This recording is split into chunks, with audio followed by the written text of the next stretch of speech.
Bueno, ¿cómo les va? Chicos, ¿cómo están? Acá tenemos nuestra primera clase de la unidad número 1.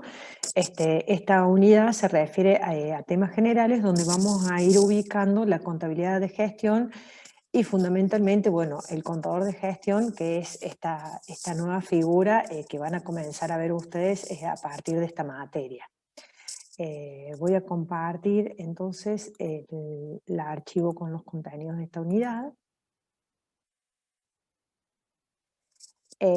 Fundamentalmente, bueno, como les comentaba, esta unidad refiere a temas generales. Evidentemente, la actividad económica que se desarrolla dentro de las organizaciones es la que nos está demandando el sistema de información. Este es un esquema muy básico que ustedes ya han visto en otras materias, en donde tenemos el ingreso o la entrada de los recursos, sean físicos, intelectuales, financieros, el proceso que se da dentro de las organizaciones. Este proceso puede ser de transformación si estamos en una industria, pero también de prestación de servicios si estamos en una organización en donde lo que estamos buscando es justamente esta transferencia inmaterial hacia quien va a tomar este servicio que estamos brindando, ¿no? Entonces, el producto final puede ser un producto o un servicio. Todo lo que veamos en esta materia puede ser aplicado tanto a empresas de productos como a empresas de servicios. También puede ser aplicado tanto a organizaciones lucrativas como no lucrativas, como me preguntó un alumno en la clase de bienvenida. Es decir, en ambos tipos de organizaciones siempre tiene que existir un diferencial entre ingresos y recursos que nos permita permanecer en el tiempo. Evidentemente que el objetivo de lucro, de beneficio, es marcado en las organizaciones, en los negocios, pero las organizaciones no lucrativas también deben sostenerse en el tiempo, ¿no? Ya sea con algún tipo de ayuda, de algún otro tipo de organización, pero siempre necesitan poder cubrir sus recursos para subsistir en el tiempo. Las organizaciones entonces tienen objetivos que cumplir. En este caso tiene que ver con la prestación entonces de este servicio o el ofrecimiento de este producto y algunos otros objetivos indudablemente no de menor valor. Lo que pasa es que este es el de subsistencia, pero existen otros objetivos como es que los recursos humanos que forman parte de esta organización estén satisfechos, estén conformes con su lugar de trabajo, también la protección del medio ambiente, más allá de las cuestiones legales que evidentemente nos estarían obligando, ¿no?, a proteger. También hay cuestiones de índole personal y de formación de valores. Entonces, existe una serie de objetivos que deben ser cubiertos por estas organizaciones y en la actividad de cumplir con esos objetivos, evidentemente estamos manejando recursos. Entonces aquí aparece lo que llamamos la función de gestión, el administrar una empresa. Retomo este concepto porque estamos en una materia que se llama costos y gestión, ¿no? Entonces, ¿qué es esta función de gestión? Es la que maneja, la que activa este ciclo operativo. Y como ciclo operativo hablamos de las operaciones típicas de una empresa, ¿no? Comprar los insumos, procesarlos, ofrecerlos, tenerlos a disposición del cliente, ya sea el servicio o el producto, ofrecerlo, entregarlo, hacer un seguimiento postventa, cobrarlo o financiarlo, nuevamente volver a comprar los insumos, volver a comprar los servicios o los recursos que necesitamos para ofrecer ese producto. Entonces, dentro de este ciclo operativo es donde quien gestiona debe mantenerlo en funcionamiento, adaptarlo a las exigencias del contexto. Para eso acompaño con la siguiente frase que dice: la gerencia fracasa si no mejora o por lo menos mantiene la capacidad de producir riquezas de los recursos económicos que se le han confiado. Una frase de Peter Drucker que tiene que ver justamente con el manejo eficiente, el mejor manejo de los recursos para obtener, digamos, el objetivo de esta organización.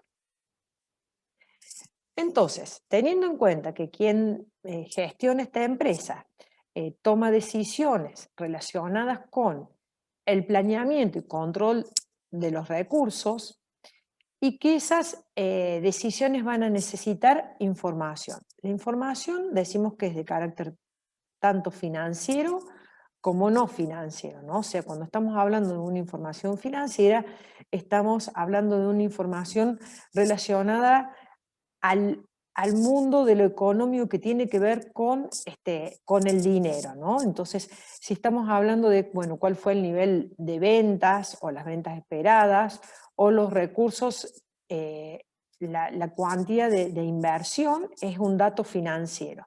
Cuando estamos hablando de una decisión no financiera, son decisiones que están muy aproximadas al mundo de la gestión de costos, porque todo lo físico y lo que tiene que ver con la productividad, que es el manejo óptimo de ese recurso desde el punto de vista físico, entonces es un dato no financiero, pero tan útil y tan relevante como el dato que viene del mundo financiero, ¿no? Eh, entonces, acompañemos las decisiones con información, ¿no? Este gráfico me parece muy interesante, sobre todo por los dos agregados que van a ver a continuación, ¿no? Ustedes ya conocen, porque han atravesado varias materias, las partes de un sistema de información. La lógica de funcionamiento es que nosotros vamos recabando información que en el momento de la entrada se denominan datos porque son de sentido genérico, le vamos dando una forma, un orden, un procesamiento, una condensación para elaborar informes que en ese momento se transforman en información. La información es el dato útil a quien está tomando las decisiones. Entonces podemos tener muchos datos, pero solamente una parte de ellos son información, aquellos que son útiles a nuestros fines. Por eso decimos que la lógica de diseño de este sistema de información es a la inversa, ¿no? O sea, primero vamos a ver qué información necesitamos, cómo vamos a combinar esos datos y luego entonces de estos procesos lógicos de orden es que vamos a elaborar esas planillas de ingreso o de entrada de datos. Bueno, entonces si vamos ir ya a las partes que tiene un sistema integrado de información dentro de una empresa, podemos decir que existe información que no necesariamente viene del área contable, eh, que evidentemente un contador de gestión está en condiciones de elaborar un planeamiento presupuestario, un sistema de control de gestión, un sistema de evaluación de desempeño, todos temas que vamos a ver en la materia que sigue a esta, costo y gestión 2, pero que tenemos una parte típica del contador, que es la contabilidad de costos, que provee información a la contabilidad administrativa y a la contabilidad financiera. Entonces, vamos a ubicarnos un poco de qué estamos hablando. Hasta el momento ustedes han visto contabilidad financiera, es decir, aquella contabilidad que procesa la información patrimonial de un ente y la evaluación de la evolución de este patrimonio a través de los resultados para brindar informes a los usuarios de esta información. Parte de esa información puede ser provista por la contabilidad de costos, porque si tenemos que evaluar un inventario, es decir, si ustedes ubican en el balance el rubro bienes de cambio, esa información puede ser provista por el contador de costos, mucho más en una empresa industrial donde el contador de costos colabora en la elaboración del estado de costos, o sea, cómo llegamos al costo del producto terminado luego de poder transcurrir todo el proceso de elaboración. Y a su vez también la contabilidad de costos brinda información del costo de venta, del costo del servicio producido y de otras instancias o erogaciones que pueden conformar el estado de costos. Pero eso es solo una parte de la contabilidad de costos, porque la contabilidad de costos brinda información al proceso de toma de decisiones donde los recursos están implicados y ese proceso es mucho más amplio. Entonces la contabilidad de costos, con la información básica de costos, provee información a lo que se llama la contabilidad de gestión o contabilidad administrativa. que decimos que es mucho más amplia porque además del costo de estos recursos, recaba más información, eh, por ejemplo, medidas físicas que tienen que ver con el uso de esos recursos para poder también elaborar informes. Esencialmente, los informes de la contabilidad de gestión decimos que son informes internos, no menos importantes que los informes externos o de la contabilidad financiera, sino que son informes que sirven internamente para la toma de decisiones dentro de esta organización de la cual formamos parte. Entonces van a encontrar ustedes dentro de el PDF un cuadro que en este momento lo coloco allí para que ustedes vean de que es importante esta comparación. Van a ver que la contabilidad administrativa de gestión entonces es de uso interno, que provee información para los estados contables, que no tenemos unas resoluciones técnicas que nos ajusten, pero obviamente siempre está la ética y la moral, pero podemos ser creativos en la elaboración de los informes. Todo lo que veamos en esta materia va a ser siempre formatos sugeridos y flexibles. Entonces, pone énfasis en la relevancia, la importancia. Hay información que en un momento me resulta relevante o importante y en otro momento no. Y en la flexibilidad es información tanto histórica como predictiva, o sea, información para tomar decisiones a futuro. Enfoca primordialmente partes y por eso dice aquí es analítica, ¿no? Porque tratamos realmente de investigar esa situación a fondo para poder estar seguros de tomar la decisión óptima. Se vincula con otras disciplinas y decimos que es información esencialmente predictiva, ¿no? No es información exacta porque no es necesariamente histórica. Nos podemos, evidentemente ustedes piensen en el mundo de los negocios, ¿no? Decimos, bueno, yo voy a encarar este proyecto y voy a buscar la información de costos. Entonces, voy a buscar información histórica, porque seguramente voy a buscar registros históricos o información, si estamos buscando información del presente, ya mañana va a ser historia y nuestro negocio va a estar de acá a un mes, de acá a 2 meses, de acá a un año. Entonces estamos haciendo una predicción de cómo va a ser la situación de nuestro negocio en un momento futuro. Por eso decimos que es información estimativa, no es exacta. Y eso es muy importante porque hay muchos momentos en la vida de los negocios que es más importante tener información oportuna a tiempo que información exacta, ¿no? Y si estamos buscando el mayor grado de detalle, quizás perdimos la oportunidad de brindar esa información.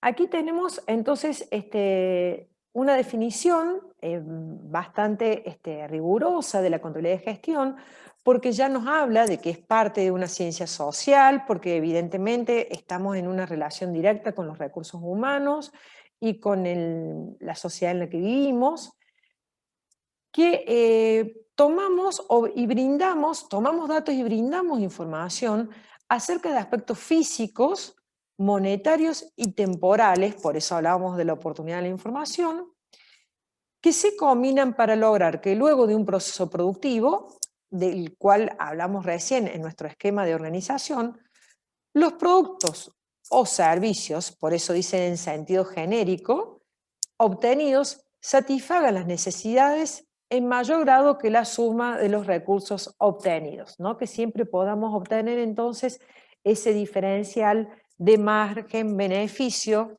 y van a ver en ese mismo gráfico la aproximación a esta palabra rentabilidad, ¿no? Porque cuando estamos hablando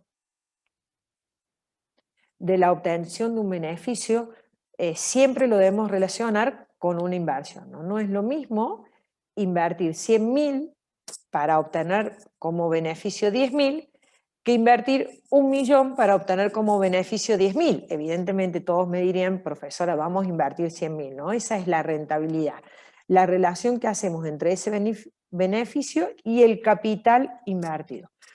Por eso, bueno, me estoy adelantando a la segunda parte de la materia, pero todo está muy relacionado porque dice, podemos tener muchas unidades de negocios pequeñas, ¿no?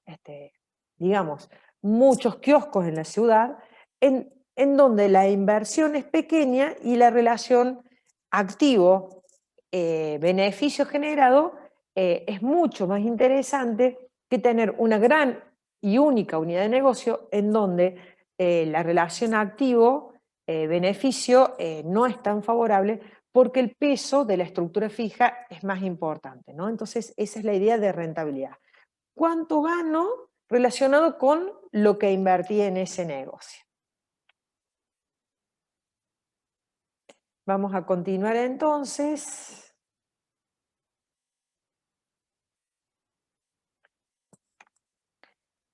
Van a ver ustedes en el transcurso de esta unidad, y esto también está en el PDF teórico, que estamos hablando de que la contabilidad de gestión es una ciencia que viene del mundo social y aporta una teoría que es la teoría general del costos. ¿Qué hace esta teoría? Nos da un lenguaje común para analizar cualquier tipo de organización.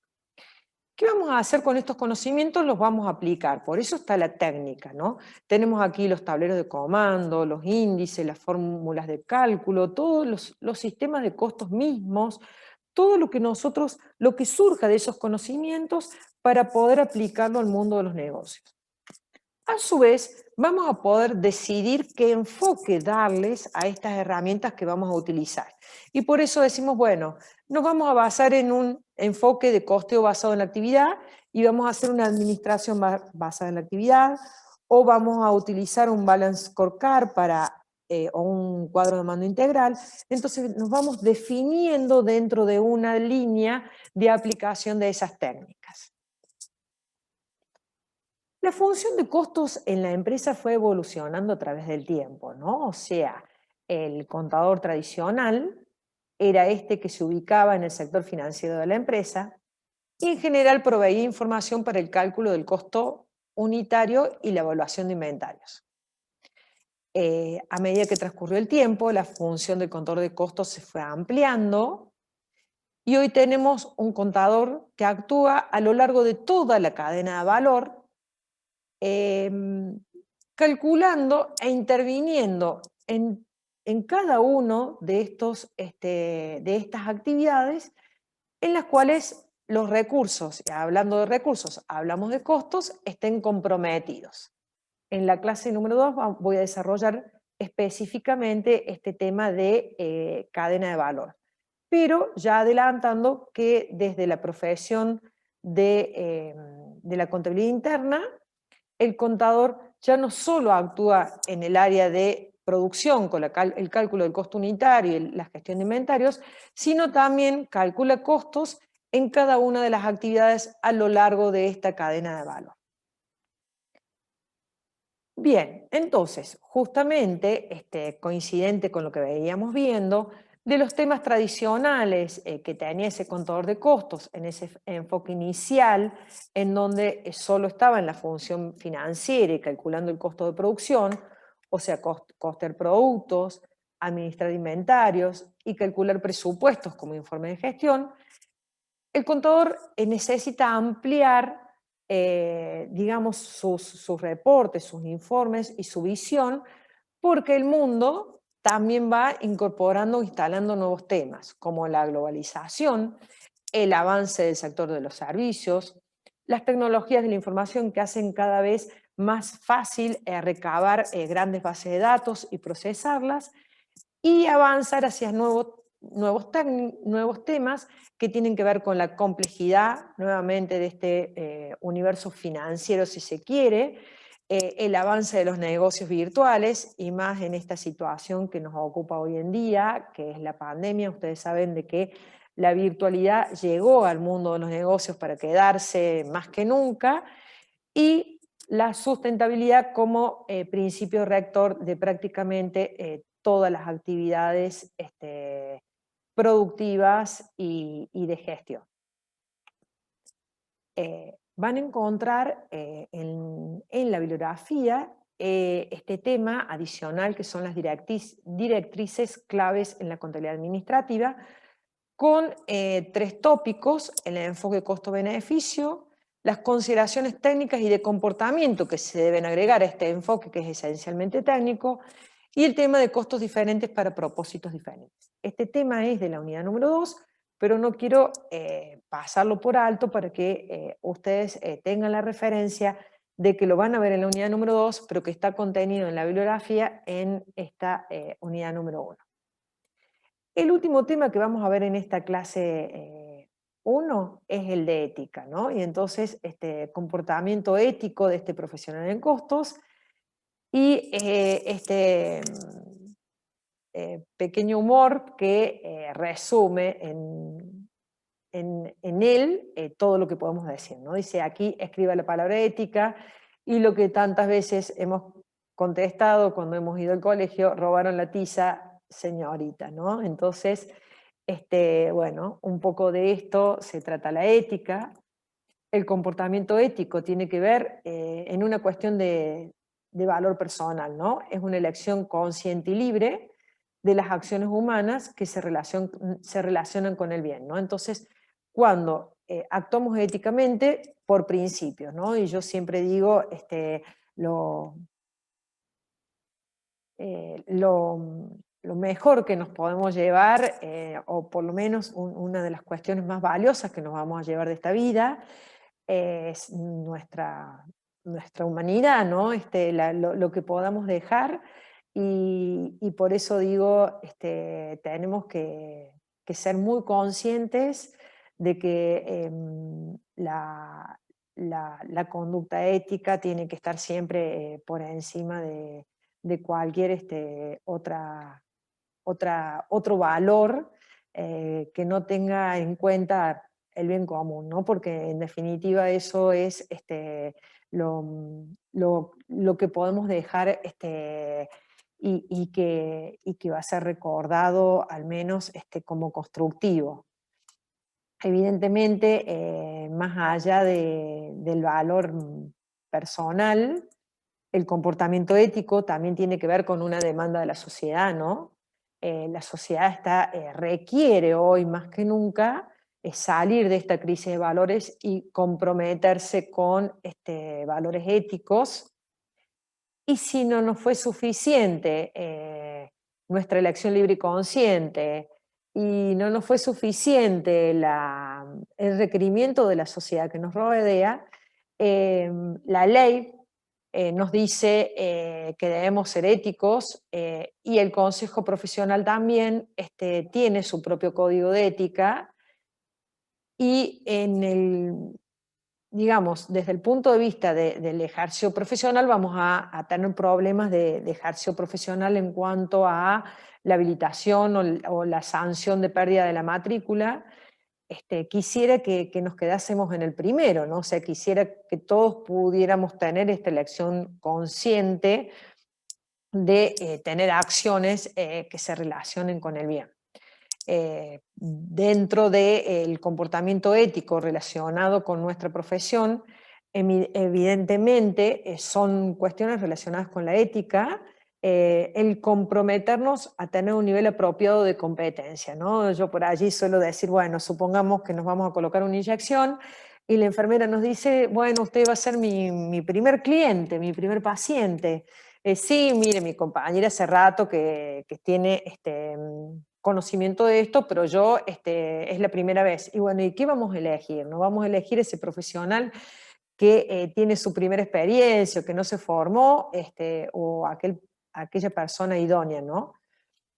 Abstenerse de divulgar información confidencial. La información en el mundo financiero evidentemente tiene su uso confidencial, y ni siquiera haría falta que yo esté aquí para decirles a ustedes, pero siempre es bueno recordarse que uno tiene que ser muy reservado con la información en el mundo de los negocios, tanto si está en ese trabajo como si ya ha dejado ese trabajo. siempre entonces es una conducta ética no revelar información financiera, salvo que existan requerimientos legales, ¿no? Hay cuestiones legales que nos estarían, digamos, llevando a la necesidad de alguna información que por cuestiones legales debería compartirse en ese caso, en esa situación, ¿no? Abstenerse de involucrarse en actividades que pudiesen perjudicar la capacidad para cumplir los deberes en forma ética. O sea, evidentemente hay actividades que se contraponen con el ejercicio de la profesión. Rechazar regalo, favor u hospitalidad que pudiese influir en las acciones, ¿no? Bueno, esto también es muy concreto.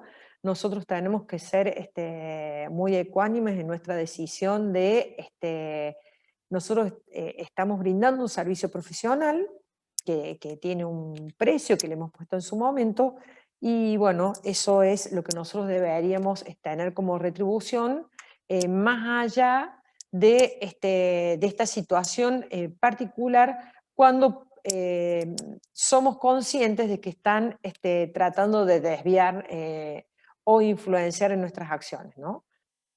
Reconocer las limitaciones profesionales, o sea, poder comunicar cuando uno no está formado para determinado trabajo profesional y también comunicar la información tanto favorable como desfavorable, o sea, también comunicar la información desfavorable.